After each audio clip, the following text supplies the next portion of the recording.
Nossa República está de volta, entrevistando nesta semana o conselheiro do Tribunal de Contas de Mato Grosso, Walter Albano da Silva, meu queridíssimo amigo e responsável por uma contribuição histórica ao Estado de Mato Grosso durante sua gestão como secretário de Fazenda. A gente conversava aqui no intervalo, agorinha, de uma cena que veio à memória do Walter Albano chorando, não é isso, Walter?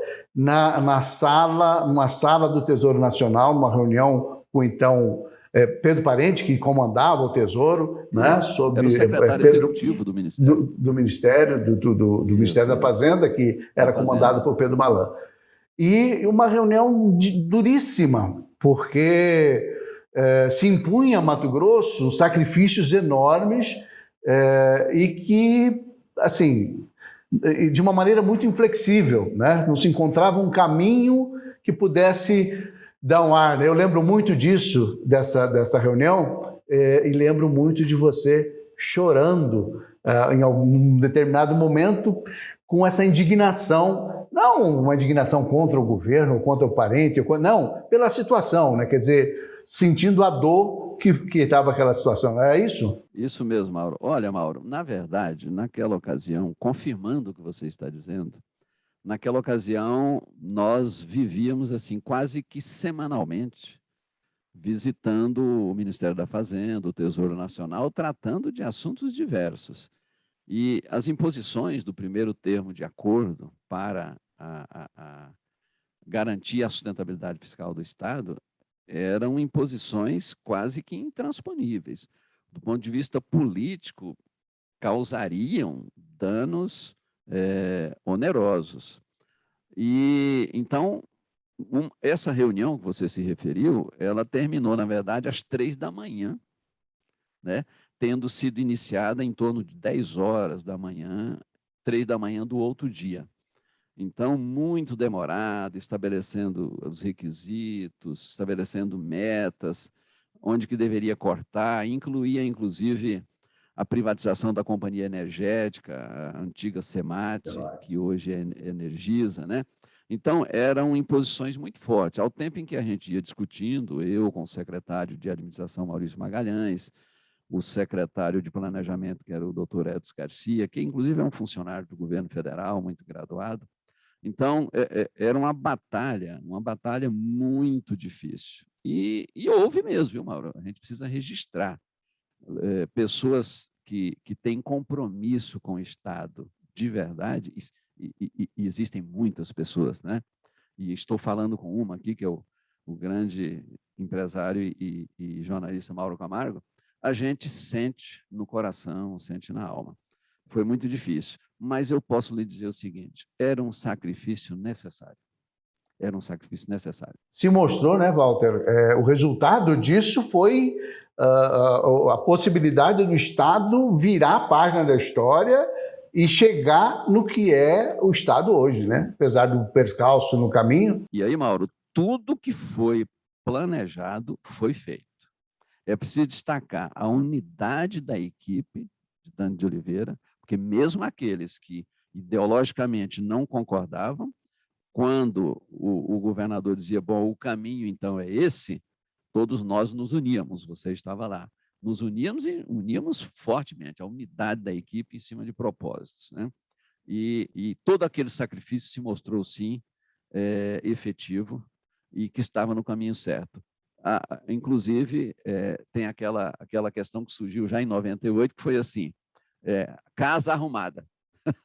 Até hoje, né? É muito forte, né? Hora da virada, casa arrumada, hora da virada, e que acabou virando um slogan de campanha, enfim, funcionou, né? Para todos que gostam da matemática, não da matemática chata, mas assim, está no livro que eu tive a honra de escrever e que tem uma abertura feita pelo ministro Malan, tem uma fala do governador Dante de Oliveira. Eu mostrei lá que, em 1994, o desequilíbrio fiscal estava em 56%, claro, na relação com 100%. Isso foi melhorando no terceiro ano, eu já falei, em 97, quando foi em 98, nós tivemos o primeiro saldo positivo de uma história de 4 anos que foi de 4%. E aí foi que se caminhou para disputar o segundo mandato e que foi vitoriosa a campanha, justamente porque tinha resultados efetivos, não só de equilíbrio fiscal, como já os sinais do desenvolvimento na área energética, na área da agrícola, né, na área da pecuária, enfim, tudo isso que se conhece. É verdade, porque começou a partir daí os grandes programas de incentivo fiscal na área agrícola, algodão, por exemplo, rapidamente produzia 3, 4% da produção nacional, passou a fazer 54%. Você vê, Mauro, assim, o quanto que é importante fazer o serviço bem feito. Ao tempo em que se cortou muito em termos de despesa pública e até tendo que demitir funcionários públicos, empregados públicos, já se abriu os programas de investimento, seja investimento pela via do incentivo fiscal, seja investimento direto, como, por exemplo, nos grandes leões da área energética, né? E na área de estradas, um trabalho primoroso na área de saúde e um trabalho também exemplar na área da educação. Tudo isso em tão pouco tempo. Por isso que eu te cortei um pouco para registrar. Eu ia até complementar, porque os desafios eram muito grandes e as vitórias também foram muito grandes. Porque, veja bem, Mato Grosso, naquela época, tinha quase a metade do estado com geração de energia a óleo diesel.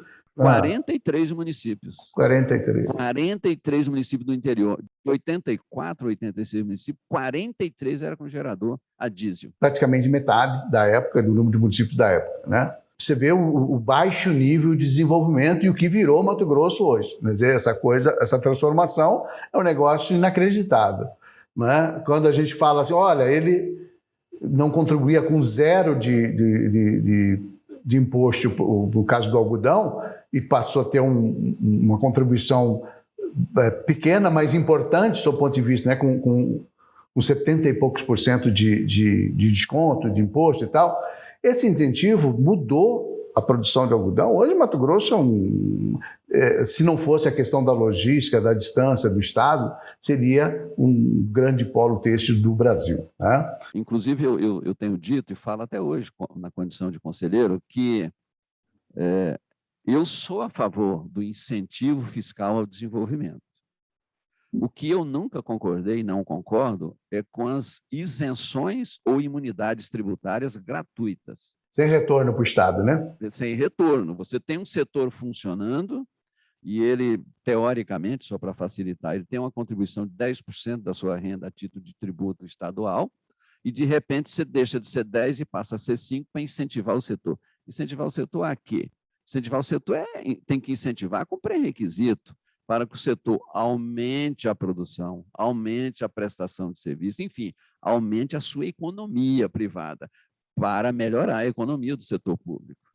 Então, essa aqui é a questão. Recentemente teve até uma discussão acerca de tributação de energia solar, uma coisa, energia alternativa, e eu entrei nessa discussão por conta de ser relator de uma representação do Ministério Público de Contas. E não estou entrando nesse processo, mas só para dizer assim, sou a favor de incentivar, mas para agregar valor à produção. Para gerar emprego, para gerar renda, para gerar riqueza para o Estado, né? Não, tanto é que Mato Grosso hoje é o maior produtor de algodão do país, né? É uma das grandes commodities de exportação, etc., junto com a soja, com o milho, né? Comparativamente com o estado de Mato Grosso do Sul, nós temos uma vantagem indiscutível. Como exemplo, não nada. Eu acho que Mato Grosso do Sul só tem uma vantagem, está mais perto de São Paulo. Né? É verdade. Não, sem falar mal, não. Eu adoro Mato Grosso do Sul, quer dizer, Mato Grosso já foi um só, mas assim, eu acho que Mato Grosso tem essa coisa tão forte da produção, mérito, claro, dos produtores, dos desbravadores, mas mérito também do governo de Antônio Oliveira, que soube fazer as reformas estruturais e dar os primeiros passos no sentido da infraestrutura. Me parece que a questão da energia começou equacionada lá, né? A educação melhorou muitíssimo, deu um salto de qualidade absurdo, e a sanidade das contas públicas permitiram que o Estado começasse a fazer investimento, né? Você sabe que o empreendedor internacional, o empreendedor nacional, os grandes capitais, eles começam a olhar o Estado como está as suas finanças públicas. Do tipo assim, se ele não é capaz de se autogerir, como que ele vai gerar desenvolvimento?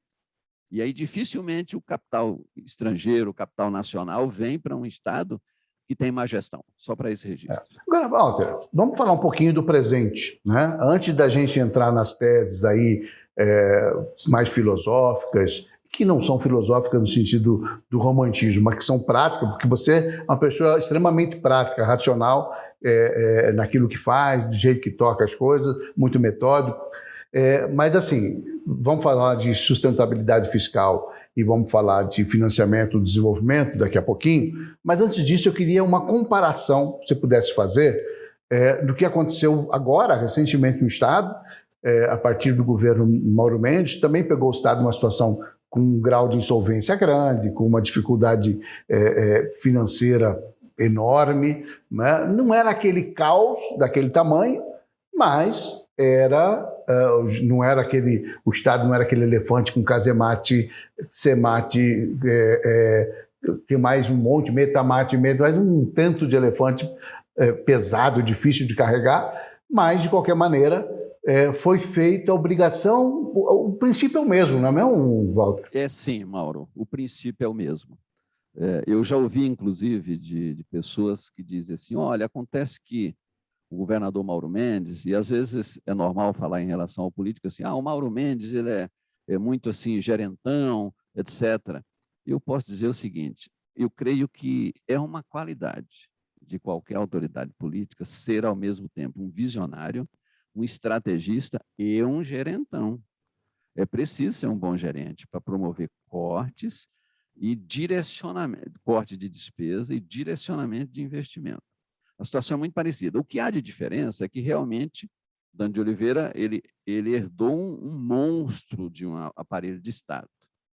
Depois veio o primeiro governo do Blairo Maggi, que ele prosseguiu, a meu modo de ver, nessa mesma trajetória, fazendo os ajustes que entendeu, porque cada um é cada um e cada momento é cada momento.